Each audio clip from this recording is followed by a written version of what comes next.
Apart from that, how information is transmitted from one neuron to another. The entire terminology should be very clear to us.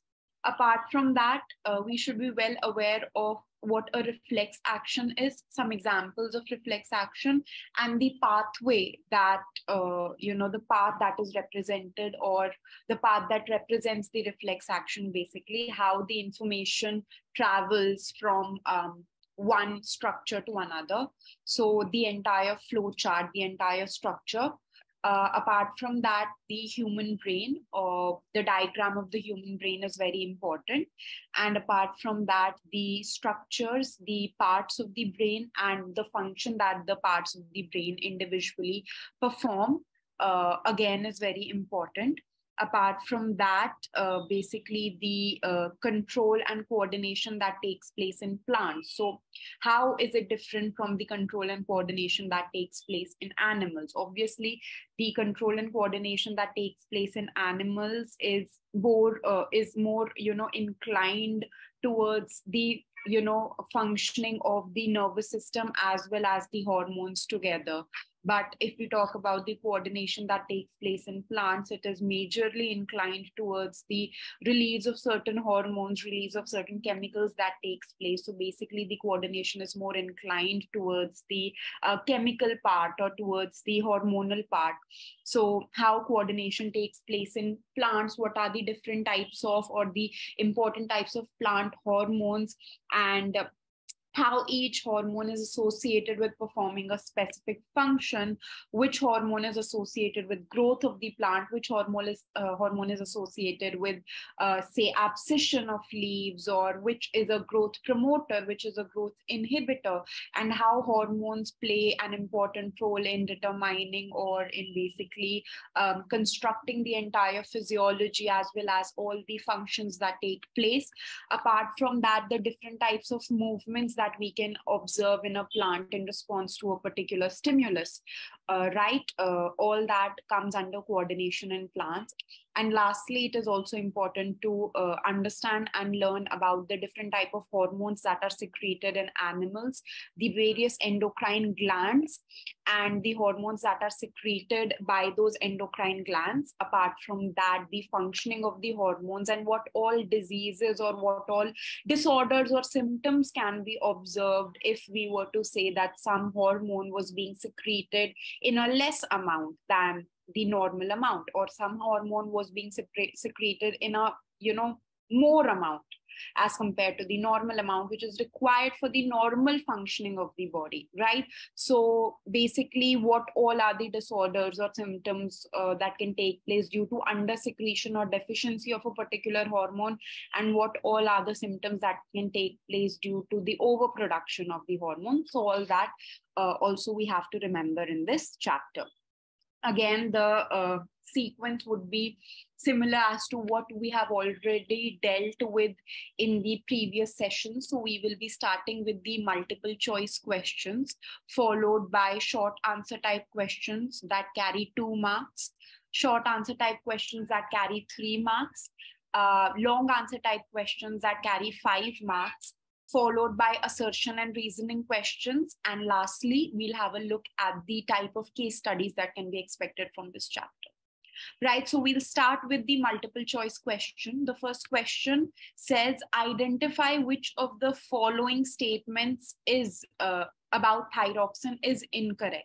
Right, so we have been given a set of 4 statements, and we have to read and analyze the statements very carefully, and we have to decide that which amongst these statements is an incorrect statement, so as far as to thyroxin is concerned.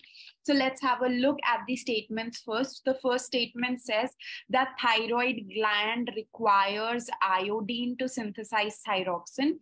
This statement is absolutely correct, because it is indeed true that iodine is required for the production of normal amounts of thyroxin, and any deficiency or any scarcity of iodine in the body can lead to impaired production of thyroxin in our body. So this statement is absolutely correct. Next statement, thyroxin is also called thyroid hormone. This statement is also correct because since it is secreted by the thyroid gland, thyroxin is also known as the thyroid hormone. Next statement, it regulates protein, carbohydrates, and fat metabolism in the body. This statement is also absolutely correct, that thyroxin is responsible for regulating the metabolism of protein, carbohydrates, and fat in our body. Last statement by default has to be the wrong one since all the above statements are correct. But just, for safer side, we'll have a look at that statement as well, and we'll try to find out what the error in that statement is. So the last statement says that iron is essential for the synthesis of thyroxin. So here is the thing which is incorrect. We just now discussed that iodine is essential for the synthesis of thyroxin and not iron. So this statement is incorrect since it is stating that iron is essential for the synthesis of thyroxin. But we know that not iron, but iodine is essential for the synthesis of thyroxin. So this statement is the incorrect statement. And since the question asks us to point out the incorrect statement, therefore our answer would be option D.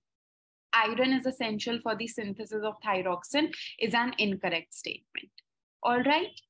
I hope this is clear. Let's move on to the next question. So we have been given a sort of a flow chart, something which is a reflex arc. And there are all the terms which are given in this flow chart except one term here, which is missing, which is represented by a question mark. And we have to find the missing term. So the question is that we have to give the missing term. The four options that we have are spinal cord, brain, cranial nerves, and relay nerves.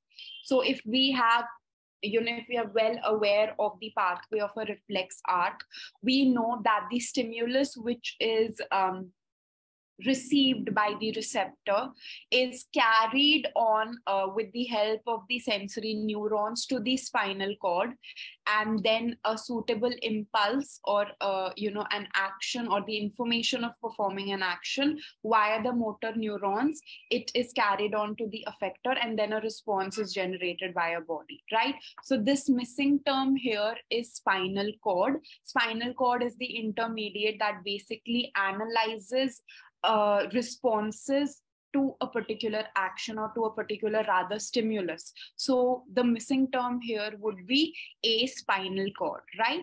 So the correct answer to this question is a spinal cord. Okay, next question.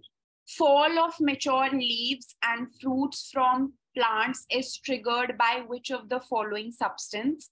Auxin, cytokinin, gibberellin, and abscisic acid. So all these are phytohormones or plant hormones. And we know that some plant hormones are growth promoters, which means that they will favor cell division, they will favor elongation of stem, they will favor growth of the plant, growth in the length of the plant, growth in the size of the fruits or ripening of fruits. So all these activities they will favor, which are associated to growth in a plant. Whereas some of the plant hormones act as growth inhibitors. So they are basically involved in activities that are going to inhibit or limit the growth of a plant. For example, fall of leaves, abscission of leaves, fall of fruits. So this would be, favored by a growth inhibitor. And that is nothing but abscisic acid. Abscisic acid is a growth inhibitor, which basically is the reason for the abscission of leaves and fruits. So the correct answer to this question will be D, abscisic acid. So which of the phytohormone is responsible for fall of mature leaves and fruits? The answer will be D, abscisic acid. Okay. Moving on to the next question. Which of the following endocrine glands does not exist in pairs, right? So we are given a set of endocrine glands, and we have to basically determine that which of the endocrine glands is not existing in pairs. So let's have a look.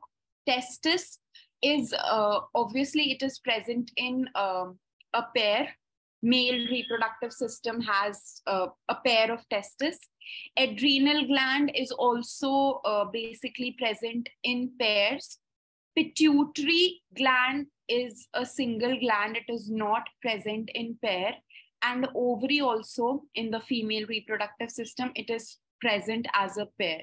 So if we have to choose which of the following endocrine gland does not exist in pairs, our answer will be C, pituitary. Pituitary is present as a single gland and it does not exist in pairs, while all the other options that are provided to us, they exist in pairs. Okay, so these are the type of MCQ questions that we can expect. Moving on to short answer type questions that carry 2 marks.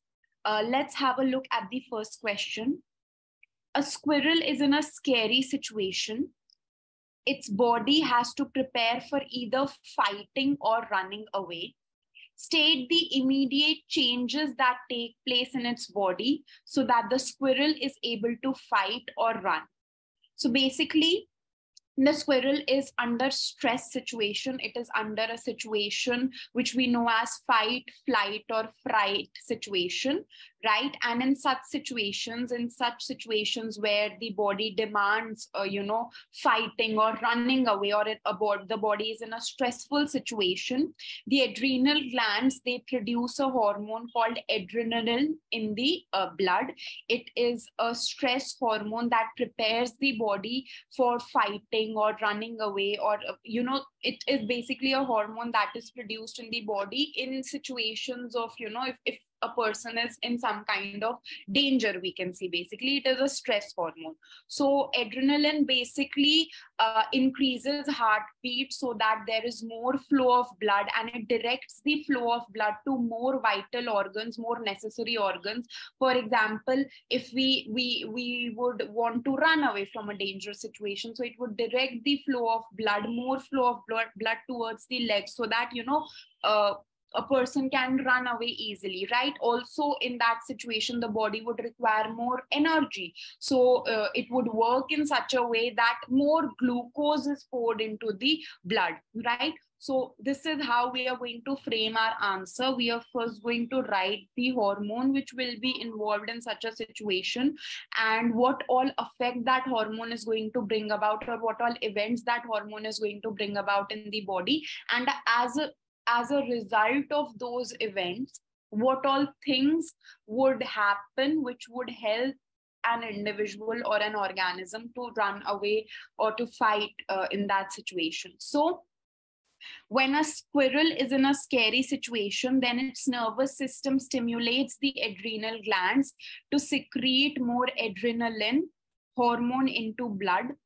This adrenaline hormone increases heartbeat, breathing rate, blood flow into muscles, and causes liver to put more stored glucose into its blood, right? Apart from that, we can also mention here that it also directs the flow of blood to more vital organs. All right. All these actions of adrenaline hormone produces a lot of energy in the squirrel's body. In this way, the squirrel prepares itself for fighting or running away action, right? So in this way, we have not kept the answer very lengthy because it is a 2-mark question. We would not want to write big or huge answers and waste our time, but at the same time, we have given all the required information. We have given the name of the hormone which will be released in such a situation. We have written down all the events that would take place as a result of release of that hormone, and on top of that, we have also added the end result of those events and how it is going to help an individual if such a situation were to be present, right? So I hope this much is clear to everyone. Let's have a look at the next question. The next question is divided into 2 parts. So here basically we have to write short answers for each part, because each part most probably carries 1 mark. So we have to write just answers that would suffice 2 to 3 lines basically. So first part is what is meant by tropic movements. And the second part of the question is state one example of chemotropism. So first we have to, write down about or define basically tropic movements. So any movement or any directional movement in which part of a plant is moving towards or away from any kind of stimulus. That stimulus can be anything. It can be light, it can be heat, it can be gravity, any type of stimulus. When it triggers a directional movement from the plant, that is known as tropic movements or tropism. And if we were to give one example of chemotropism, then we can give the example of growth of pollen tube towards the ovule during the event of fertilization. That is in response to certain chemicals that are secreted during that process. So that can be a very good example of chemotropism. So let's have a look at the answers. What is meant by tropic movements? Directional movements or orientations of specific part of a plant in response to external stimuli. Okay, you can add on here external stimuli like light, gravity, heat, etc. They are called tropism or tropic movements. State one example of chemotropism. Growth of pollen tube towards the ovule due to chemical stimulus during the process of fertilization in a flower is an example of chemotropism, right? So this is how we can answer this particular question. Moving on to the next question. Define synapse and its role in creation of an electrical impulse. So basically, what is a synapse? The gap which is present between adjacent neurons is known as synapse. So let's say that this is one neuron, and then this is another neuron, and let's say this is another neuron. So this gap or this space which is present between two neurons is known as the synapse, right? So these are basically the axon terminals. So these are basically the axon terminals, and the space which is present between the axon terminal of one neuron and the dendrite of the other neuron, we can say that that space or that gap is known as a synapse. So a synapse is a gap between two neurons. Here the axon terminal of one neuron is in close proximity to the dendrite of the second neuron. So let's say this is neuron 1, neuron 2, neuron 3. So the axon terminal of one neuron is in close proximity with the dendrite of the second neuron, right? And what is happening here? What is happening at this particular point? When a nerve impulse reaches the knob-like nerve ending of an axon, so the nerve impulse is traveling through the dendroids, then the cyton, axon, and it finally reaches the axon terminal. So when the nerve impulse actually reaches the axon terminal, a tiny amount of a chemical substance is released in this synapse, right? A tiny amount of chemical substance which will be released in the synapse is known as a neurotransmitter, right? At the synapse, through this neurotransmitter, we can say that at the synapse, the electrical signals, they are converted into chemicals. And these chemicals can easily cross this gap or can easily cross this synapse, and they can pass on to the next neuron, where again, they will be converted into electrical signals. Again, this process will be repeated. And that is how information will be transmitted from one neuron to another, right? So a synapse is the gap between two neurons. Here, the axon terminal of one neuron is in close proximity with the dendrite of the second neuron. When a nerve impulse reaches the knob-like nerve ending of an axon, a tiny amount of chemical substance is released in the synapse.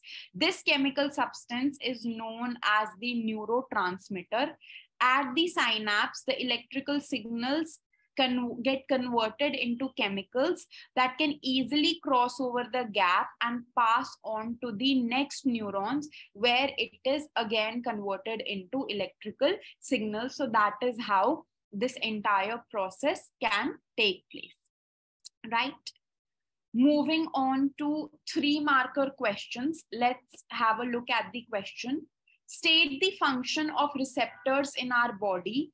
Giving an example, explain what would happen if receptors in the body do not work properly. So since it is a 3-marker question, we have to give a little more details about everything that is asked. So firstly, they have asked us the function of receptors in our body. So we can start by first defining what receptors are, giving examples of some receptors, and then trying to explain their function. So receptors are present in all parts of our body. For example, in skin, eyes, nose, tongue, etc. A receptor is a cell or a group of cells in a sense organ which is sensitive to a particular stimulus such as light, sound, smell, taste, heat, pressure, etc. The different sense organs contain receptors for detecting different stimuli. So here we have explained that receptor is basically a group of cells that can be present in sense organs that are responsible for receiving a particular stimulus, or which are sensitive to a particular stimulus. That stimulus can be sound, it can be smell, it can be light, it can be taste. And these sense organs can actually detect different stimuli with the help of these receptors. So these receptors are basically responsible for the detection of stimuli, and these receptors, they are located inside the sense organs, right? For example, here we have given the definition. So here we have given the definition. Here we are giving some examples. Definition and function also. And now we are giving some examples. The eyes have light receptors called photoreceptors, which can detect light. The nose has smell receptors called olfactory receptors, which can detect smell. Tongue has taste receptors, which are called gustatory receptors, which can detect taste. So here we have given some examples of receptors as well. Now, the next part of the question asks us, giving an example, explain what would happen if receptors in the body do not work properly, right? So here we have to now explain that what would happen in case the receptor of a body does not work properly. So since receptors are involved in detecting a particular stimuli, if due to any reason the receptors were not to work properly, then the body would not be able to detect the stimulus properly. And since it will not be able to detect a particular stimulus, the body will not be able to give a particular response towards that stimulus, right? अगर detect ही नहीं कर पाएंगे stimulus को, तो उसके against respond कैसे दे पाएंगे? We will not be able to respond towards that particular stimulus. For example, if the receptors of our skin were to not function properly, even if we touch a very hot object, we will not sense the temperature. We will not sense that the object is hot. And as a result, to which we will not be able to give a proper response to that situation. The proper response in that situation being taking away our hand so that it does not get burned. But if the receptors present in our skin do not work properly, then we will not be able to understand, or we will not be able to properly gauge that the utensil that we are touching is hot and we should remove our hand, or else it will get burnt, right? So when receptors do not work properly, the environmental stimuli are not able to create nerve impulses and the body does not respond. For example, so we will use an example to explain this, since the question demanded that. When a person is suffering from cold, the nostrils are filled with mucus, then smell of the surrounding is not felt properly. This is due to interruption in reacting to the sense of smell by the olfactory receptor. So when a person is suffering from cold, the nostrils are clogged with mucus, which create a sort of interruption in the functioning of the olfactory receptor, and the olfactory receptor is not able to function properly, as a result of which our sense of smell becomes very low, or we are not properly acquitted to basically detect that sense of smell, right? So using an example, we have tried to explain what would happen, let's say, if the receptors were not working properly. So basically, the general answer would be that if the receptors do not work properly, we will not be able to, detect a particular external stimuli. And if you are not able to detect a particular stimuli, we will not be able to respond to that particular stimuli, right? Let's have a look at the next question. The next question says, differentiate between axon and dendrons. Here you can also draw a diagram. Since it is a 3 marker, you can also draw a diagram and label axon and dendron, and that would also add on to the answer that you are giving. That would basically add on a layer to the answer that you are giving, right? So you can basically draw a diagram here. So you can show that dendrons are numerous in size, they are shorter, right? And axon is longer but is 1 in number, and it ends with these bulb-like structures called axon terminals, right? So basically you can give a diagram here as well to support your answer. So let's have a look at the answer.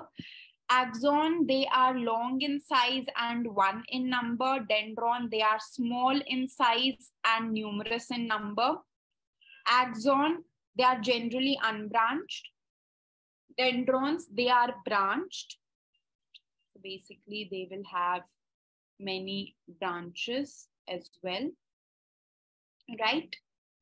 Then axon, the terminal branches have swollen knobs that are known as axon terminals or axon bulbs. In dendron, these terminal swollen knobs are absent. In axon, the direction of nerve impulse is away from cyton. So basically, nerve impulse is received by the dendrons, then they are passed to the cyton, and from the cyton, it is passed to the axon. So if you're talking about the axon, the direction of the nerve impulse is away from cyton. And in case of a dendron, the direction of the nerve impulse is towards cyton, right? So using a diagram, you can basically showcase all these events. Next question is divided into 3 parts. So we can treat each of the part as a 1 marker. First part of the question says, neuron is the longest cell but does not undergo cell division. Why is it so?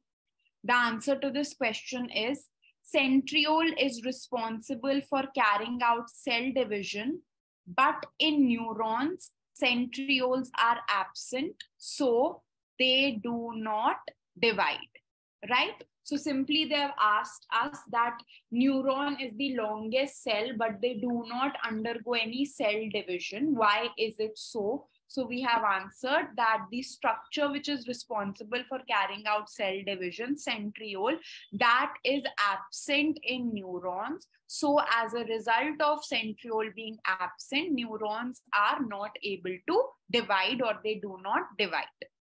Next, name the structure that helps in the protection of spinal cord. So this is a very straightforward question. Spinal cord is protected by the vertebral column, also known as the backbone. And lastly, what will happen if the intake of iodine in our diet is low? So we have previously discussed this, that iodine is important for the production of thyroxin by thyroid glands.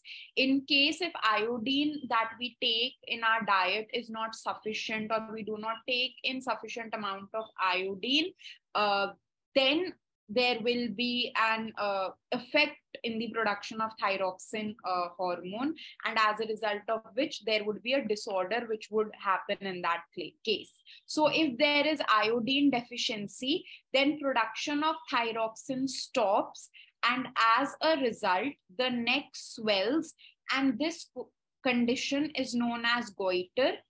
Iodine is important for the production of thyroid hormone, so it is important that, you know, with our diet, or that is why iodized salts have been introduced, so that we are taking sufficient amount of iodine with our diet, so that, you know, the body doesn't face a deficiency of iodine, and there is sufficient production of thyroxin by thyroid glands.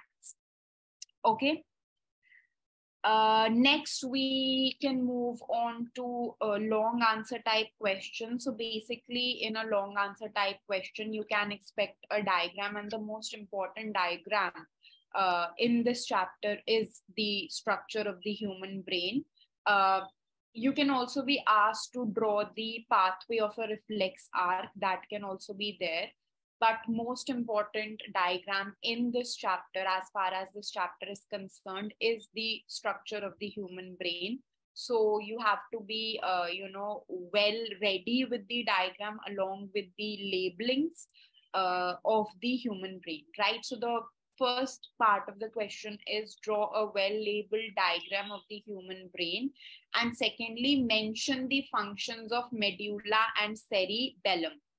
So since this question consists of two parts, we can safely say that the first part can carry 3 marks, and then function of medulla and cerebellum each can carry one mark each. So you have to draw the diagram and label all the parts. So in the diagram, you can see that they have labeled all the parts very, very neatly. There is cerebrum, then there is midbrain, then there is pons medulla and cerebellum, hypothalamus and pituitary gland, and then they've also shown the place from which the spinal cord is originating. So you have to be well versed with this diagram, as well as the labeling also. Sometimes what they can do is they can give you the diagram, and instead of directly labeling, they can write it as A, B,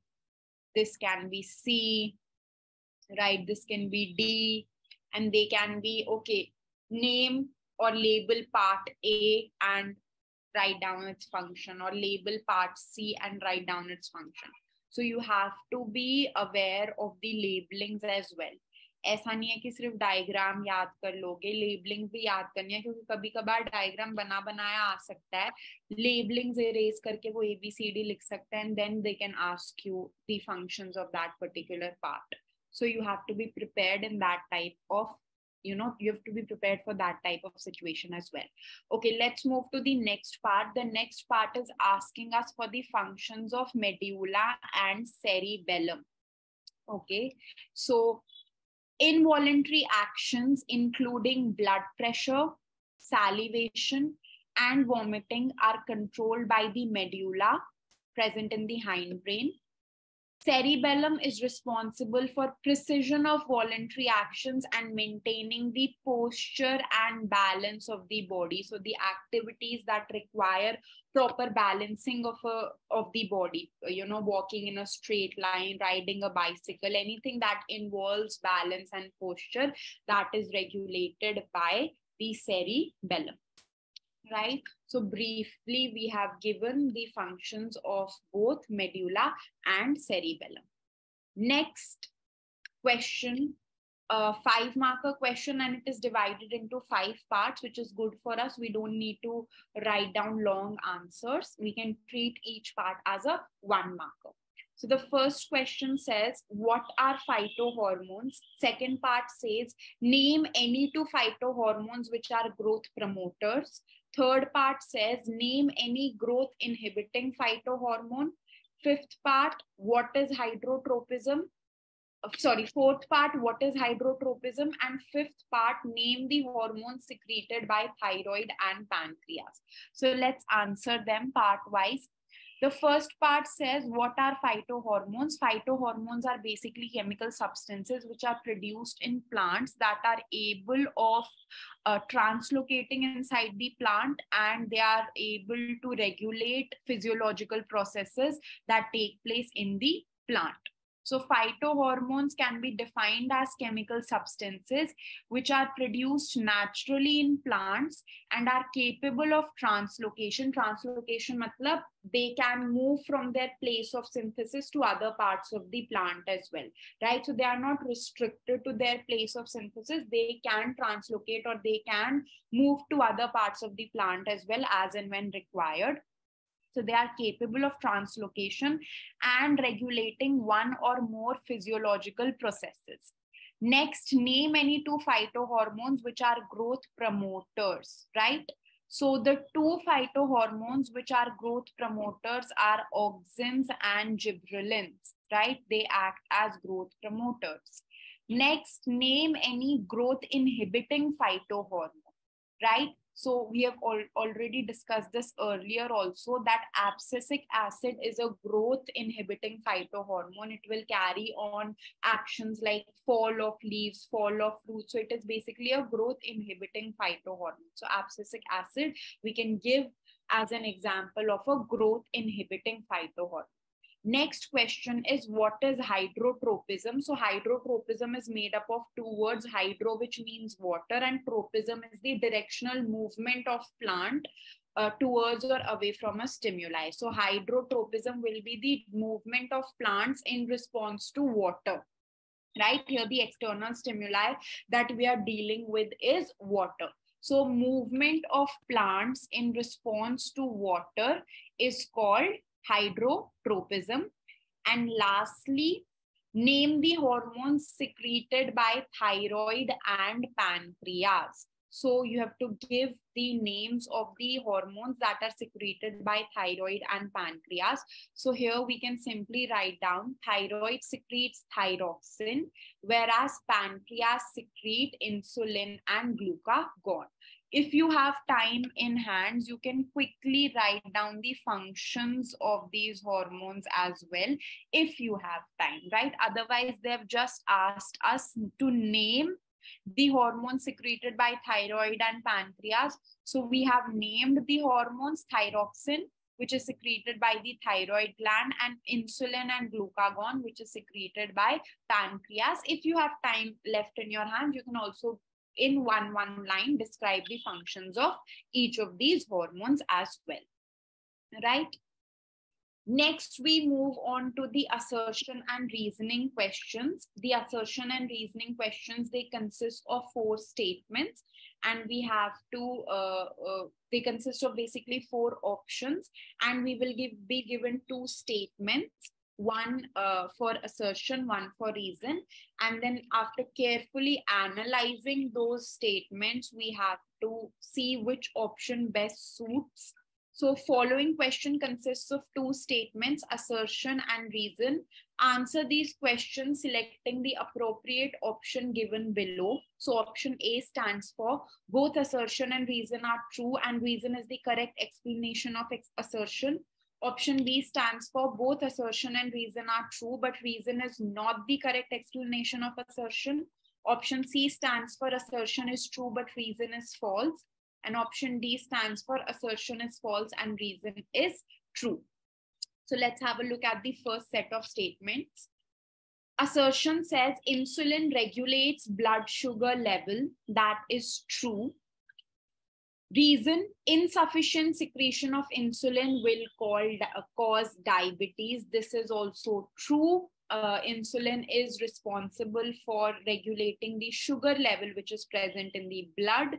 And insufficient secretion of insulin will cause diabetes in an individual. That is why if a person has insufficient secretion of insulin taking place in the body, then insulin injections are provided externally to regulate the sugar level in the blood so that it does not go very, very high. So both assertion and reason are true, and reason is the correct explanation for assertion. So we are going to go with option A. Both assertion and reason are true, and reason is the correct explanation for assertion. Let's have a look at the next set of statements. Assertion is growth hormones is one of the hormones secreted by pituitary. This statement is correct. Reason says deficiency of this hormone in childhood leads to gigantism. So this statement here is incorrect. Deficiency of growth hormone will lead to dwarfism, whereas overproduction of growth hormone, this is going to lead to gigantism.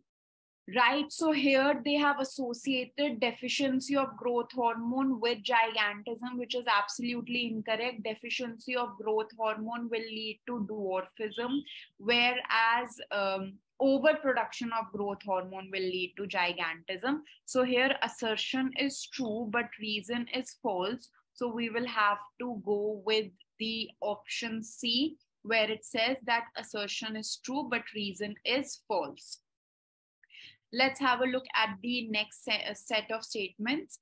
Assertion says we detect the smell of incense stick. That is true. Reason, smell is detected by the phonoreceptors of the nose, which further relay impulses to the brain. So here again, this statement is incorrect. Phonoreceptors are present in the ear and they detect sound, whereas olfactory receptors that are present in the nose, they are going to detect smell. Right?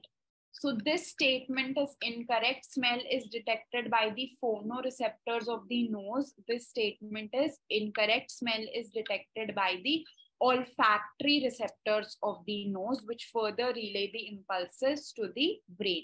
So again, assertion is correct, but reason is false. Reason is incorrect. So the option that we will be choosing is option C.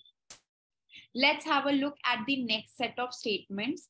Assertion says hypothalamus plays an important role in the release of many hormones. This is true. Reason, hypothalamus releases growth hormone releasing factor, which stimulates the pituitary gland to release growth hormone. This is very true. Hypothalamus can actually stimulate the production of pituitary hormones. It can release certain hormone releasing factors that can further stimulate or inhibit the release of hormones from pituitary gland. So basically hypothalamus controls or hypothalamus stimulates the release of hormones from pituitary gland. So both these statements are true, and reason is the correct explanation for assertion that hypothalamus plays an important role in the release of many hormones, and hypothalamus releases growth hormone releasing factor, which stimulates the pituitary gland to release growth hormone. So the correct option is A. Both assertion and reason are correct, and reason is the correct explanation for assertion, right? So with this, we come to the case study or passage-based questions. So first we are going to read the passage twice, and then we will attempt the questions. Question 1.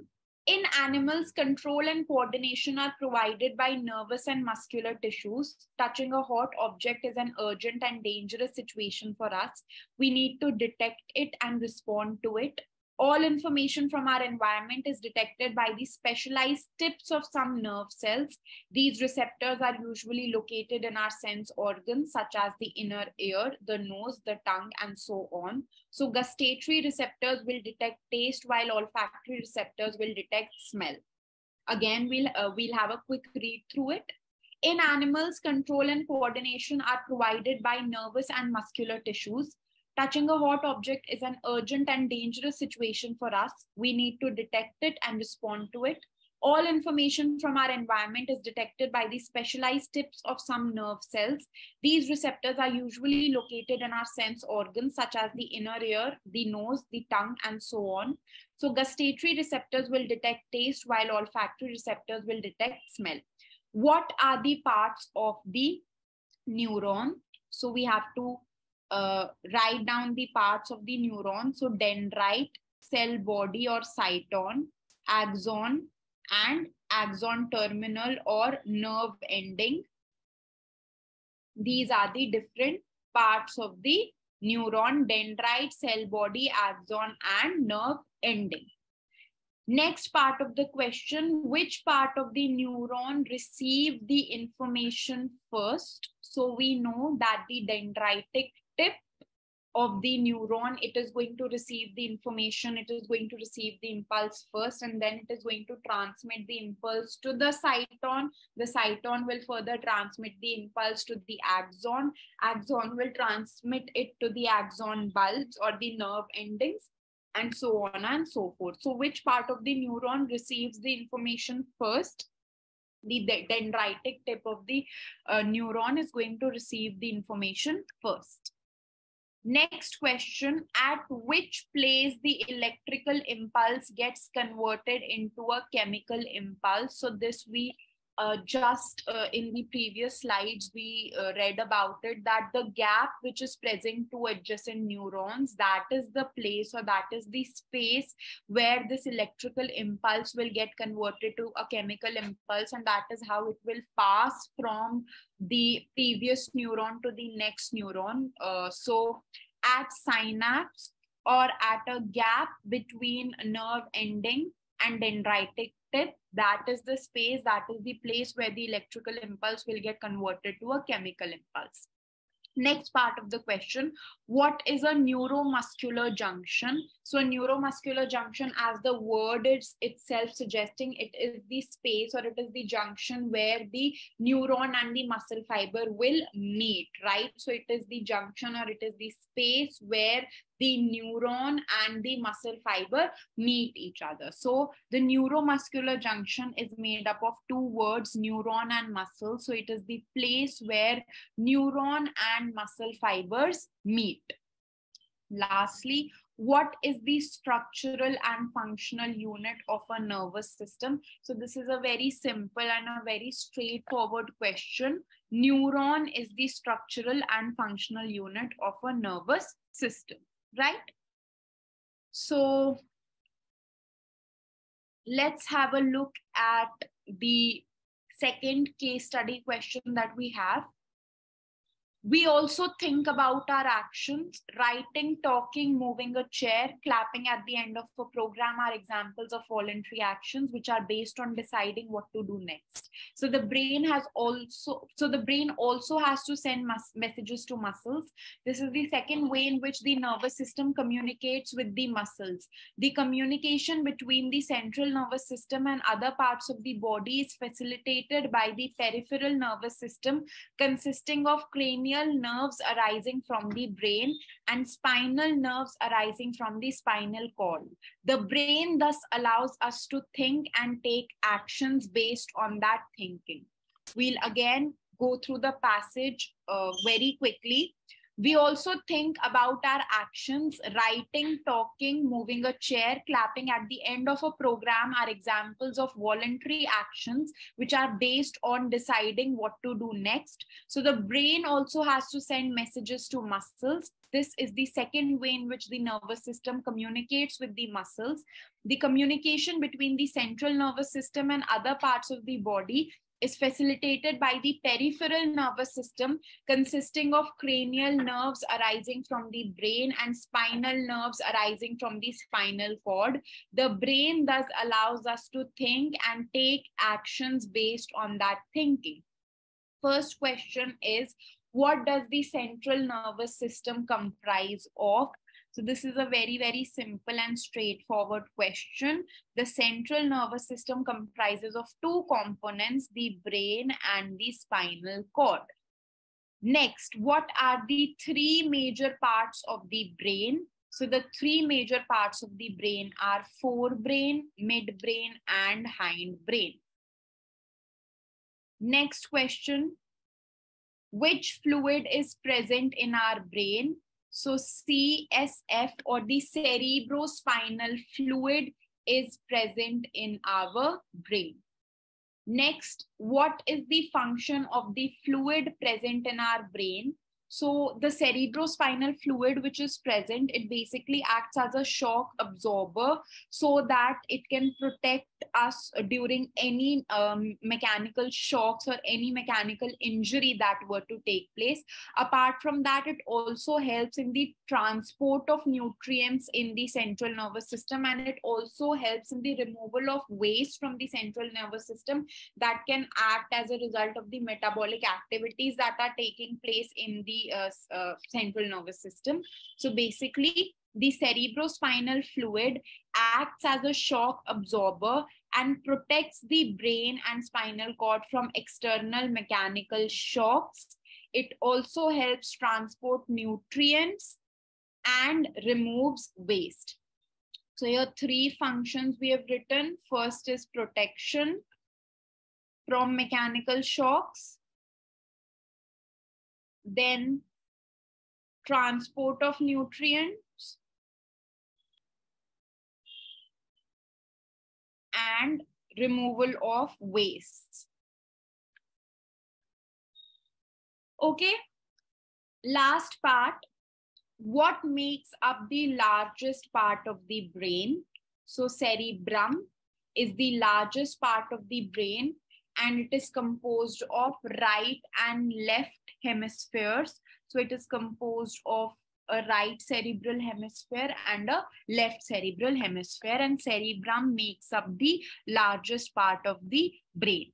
So what all things we need to remember in this chapter? Firstly, we need to remember, let's revise and let's have a recap. The structure and function of neuron, relay of impulse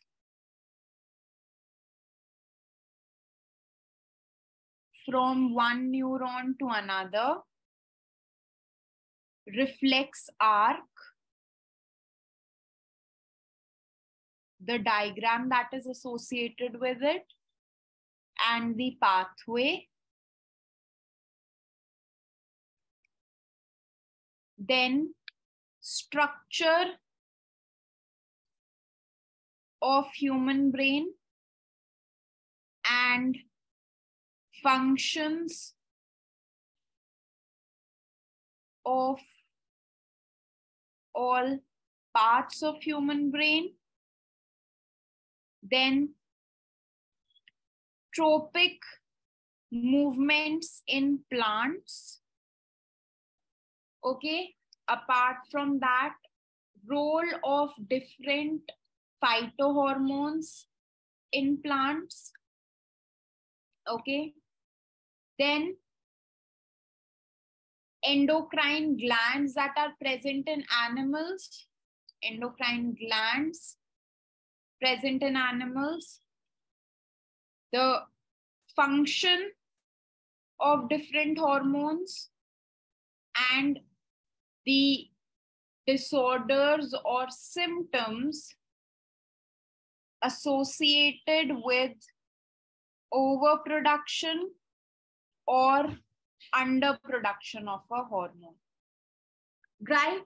So gist of this chapter, the important things we need to remember: structure and function of a neuron, relay of impulse from one neuron to another, reflex arc, the entire diagram and pathway, structure of the human brain along with all the labelings and the functions of all the parts of the human brain, tropic movements in plants, the different type of movements in plant, role of phytohormones in plants, endocrine gland in animals, which are the different type of endocrine glands, and what different type of hormones these endocrine glands produce, and the functions of these the hormones that the endocrine glands produce, and what all disorders or symptoms can result from the overproduction or the underproduction of a particular hormone, right? So these all things you have to cover in this particular chapter. Let's have a look at what all we have covered in today's session. Neuron, reflex action, central nervous system, plant hormones, movement in plants, endocrine glands, and animal hormones. And I've also given you a gist of what all you should prepare, you should cover in this chapter, and what all are the different topics from which you can expect questions in this chapter, right? So that is all for today's session. Thank you so much, everyone. And I'll see you all in the next session. Bye-bye and take care.